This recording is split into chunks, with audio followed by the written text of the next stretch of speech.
നമസ്കാരം. ഗുജറാത്തിലെ ഗാന്ധിനഗറിൽ വിവാഹം കഴിഞ്ഞ് 4-ാം ദിവസം യുവാവിനെ തട്ടിക്കൊണ്ടുപോയി കൊലപ്പെടുത്തിയ സംഭവത്തിൽ ഭാര്യയടക്കം 4 പ്രതികൾ അറസ്റ്റിൽ. അഹമ്മദാബാദ് സ്വദേശിയായ ഭവിക്കാണ് കൊല്ലപ്പെട്ടത്. ഗാന്ധിനഗർ സ്വദേശിനിയായ പായലിനെയാണ് ഭവിക് വിവാഹം കഴിച്ചിരുന്നത്. ഭാര്യ വീട്ടിലേക്കുള്ള യാത്രയ്ക്കിടെ ഭവിക്കിനെ തട്ടിക്കൊണ്ടുപോയി കൊലപ്പെടുത്തുകയായിരുന്നു. പ്രാഥമിക അന്വേഷണത്തിൽ വിവാഹത്തിന് മുമ്പ് താൻ പ്രണയിച്ചിരുന്ന ബന്ധുവായ കൽപേഷുമായി ചേർന്ന് പായൽ തന്നെയാണ് ഭർത്താവിനെ കൊലപ്പെടുത്താൻ പദ്ധതിയിട്ടതെന്ന് വ്യക്തമായി. ശനിയാഴ്ച ഭവിക് പായലിനെ കൊണ്ടുവരുന്നതിനായി അവളുടെ വീട്ടിലേക്ക് പോയിരുന്നു. എന്നാൽ ഭവിക്ക് വീട്ടിലെത്താതിരുന്നപ്പോൾ പായലിന്റെ പിതാവ് ഭവിക്കിന്റെ പിതാവിനെ ഫോൺ ചെയ്ത് അന്വേഷിച്ചു. മകൻ ഇവിടെ നിന്ന് നേരത്തെ ഇറങ്ങിയിട്ടുണ്ടെന്ന് ഭവിക്കിന്റെ പിതാവ് വ്യക്തമാക്കി. തുടർന്ന് പായലിന്റെ ബന്ധുക്കളും മറ്റും തിരച്ചിൽ നടത്തുകയായിരുന്നു. തിരച്ചിലിനിടെ ഭവിക്കിന്റെ ഇരുചക്രവാഹനം റോഡിൽ വീണ് കിടക്കുന്നത് കണ്ടെത്തി. ഇരുചക്രവാഹനത്തിലുണ്ടായിരുന്ന ആളെ 3 പേർ ചേർന്ന് തട്ടിക്കൊണ്ടുപോയതായി ദൃക്സാക്ഷികൾ പറഞ്ഞു. ഇരുചക്രവാഹനത്തിലുണ്ടായിരുന്ന ഭവിക്കിനെ കാറിടിപ്പിച്ച് വീഴ്ത്തിയ ശേഷമായിരുന്നു തട്ടിക്കൊണ്ടുപോകൽ.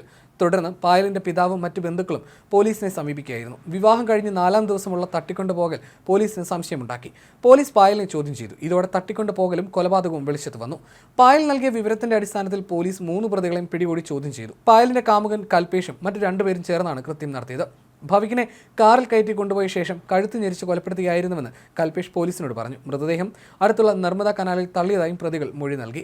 ഭവിക് വരുന്ന വഴിയും മറ്റു വിവരങ്ങളും കൽപേഷിന് കൈമാറിയത് പായലാണെന്നും പോലീസ് അറിയിച്ചു. കൽപേഷും പായലും പ്രണയത്തിലായിരുന്നെങ്കിലും വീട്ടുകാർ ഭവിക്കുമായുള്ള വിവാഹം ഉറപ്പിക്കുകയായിരുന്നു. തുടർന്നാണ് പായൽ കാമുകനുമായി ചേർന്ന് തന്റെ ഭർത്താവിനെ ഇല്ലാതാക്കാനുള്ള പദ്ധതിയിട്ടത്.